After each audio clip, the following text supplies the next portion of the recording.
ಡಿ.ಕೆ. ಶಿವಕುಮಾರ್ ಅವರು ಉಪಮುಖ್ಯಮಂತ್ರಿಗಳು ಮಾತನಾಡ್ತಾ ಇದ್ದಾರೆ. ನೇರವಾಗಿ ಸಮಾವೇಶಕ್ಕೆ ಹೋಗೋಣ, ನೋಡೋಣ. ನೀನು ಹೋರಾಟ ಮಾಡಲಿಲ್ಲ ಅಂತಂದ್ರೆ ನಿನಗೆ ಯಶಸ್ಸಾಗಲಿಕ್ಕೆ ಸಾಧ್ಯ ಇಲ್ಲ ಅಂತ ಹೇಳಿ ಬಾಬಾ ಸಾಹೇಬ್ ಅಂಬೇಡ್ಕರ್ ಹೇಳ್ತಾ ಇದ್ದಾರೆ. ನೀನು ಹೋರಾಟ ಮಾಡದಿದ್ರು ಚಿಂತೆ ಇಲ್ಲ, ಆದ್ರೆ ನೀನು ಮಾರಾಟ ಆಗ್ಬೇಡ ಅಂತೇಳಿ ಅವ್ರು ಹೇಳ್ತಾ ಇದ್ದಾರೆ.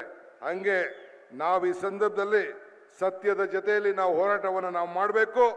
ಹಿಡಿದಂತ ಎಲ್ಲ ಕೆಲಸಗಳಿಗೆ ಅವಕಾಶ ಸಿಕ್ಕಂತ ಸಂದರ್ಭದಲ್ಲಿ ಈ ಜನರ ಬದುಕಿಗೋಸ್ಕರ ನಾವು ಮಾಡಬೇಕು.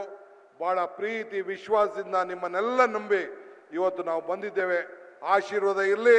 ಈ ಕೈಯನ್ನ ಗಟ್ಟಿಪಡಿಸಿ ನಮ್ಮ ಸ್ಟಾರ್ ಚಂದ್ರು ಅವರೆಲ್ಲ ಕ್ಯಾಂಡಿಡೇಟು, ಡಿ.ಕೆ. ಶಿವಕುಮಾರ್, ಸಿದ್ದರಾಮಯ್ಯನವರು, ಚಲುವರಾಯಸ್ವಾಮಿ ಕ್ಯಾಂಡಿಡೇಟು.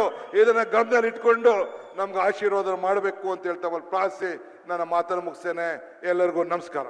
ಮಾನ್ಯ ಉಪಮುಖ್ಯಮಂತ್ರಿಗಳಾದ ಸನ್ಮಾನ್ಯ ಶ್ರೀ ಡಿ.ಕೆ. ಶಿವಕುಮಾರ್ ಅವರಿಗೆ ವಂದನೆಗಳನ್ನು ಅರ್ಪಿಸೋಣ. ಬಂಧುಗಳೇ, ನಿಮ್ಮೆಲ್ಲರ ಚಪ್ಪಾಳೆಗಳ ಮುಖೇನ ಮಂಡ್ಯ ಜಿಲ್ಲಾಡಳಿತ ಮತ್ತು ಜಿಲ್ಲಾ ಪಂಚಾಯತ್ ವತಿಯಿಂದ ಮಂಡ್ಯ ಜಿಲ್ಲೆಗೆ ವಿಶೇಷ ಅನುದಾನವನ್ನ ಕೊಟ್ಟಿರುವಂತ ಸಕ್ಕರೆ ಕಾರ್ಖಾನೆಯನ್ನು ಕೂಡ ಘೋಷಣೆ ಮಾಡಿರುವಂತಹ ಸನ್ಮಾನ್ಯ ಮುಖ್ಯಮಂತ್ರಿಗಳಿಗೆ ವಿಶೇಷ ಸನ್ಮಾನವನ್ನು ನೆರವೇರಿಸಲಾಗ್ತಾ ಇದೆ. ನೀವು ಕೂಡ ಜೊತೆಗೂಡಬಹುದು ಈ ಕ್ಷಣಕ್ಕೆ ಚಪ್ಪಾಳೆಗಳ ಮುಖೇನ. ಬಂಧುಗಳೇ,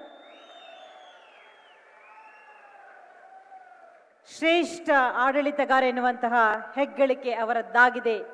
ಸನ್ಮಾನ್ಯ ಸಿದ್ದರಾಮಯ್ಯನವರದ್ದು. ಮುಖ್ಯಮಂತ್ರಿಗಳಾಗಿ ಅತ್ಯಂತ ಸಮರ್ಥವಾಗಿ ಸರ್ಕಾರವನ್ನ ಮುನ್ನಡೆಸ್ತಾ ಇರುವಂಥವರು. ಸಮಷ್ಟಿ ಪ್ರಜ್ಞೆಯಿಂದ, ಸರ್ವೋದಯ ದೃಷ್ಟಿಯಿಂದ, ಎಲ್ಲರ ಒಳಿತಿಗಾಗಿ ಸರ್ಕಾರವನ್ನ ಮುನ್ನಡೆಸ್ತಾ ಇರುವಂತಹ ಸನ್ಮಾನ್ಯ ಮುಖ್ಯಮಂತ್ರಿಗಳಾದ ಸಿದ್ದರಾಮಯ್ಯನವರನ್ನ ಬರಮಾಡಿಕೊಳ್ಳೋಣ. ಚಪ್ಪಾಳೆಗಳ ಮುಖೇನ ಸ್ವಾಗತಿಸಿ ಬಂಧುಗಳೇ.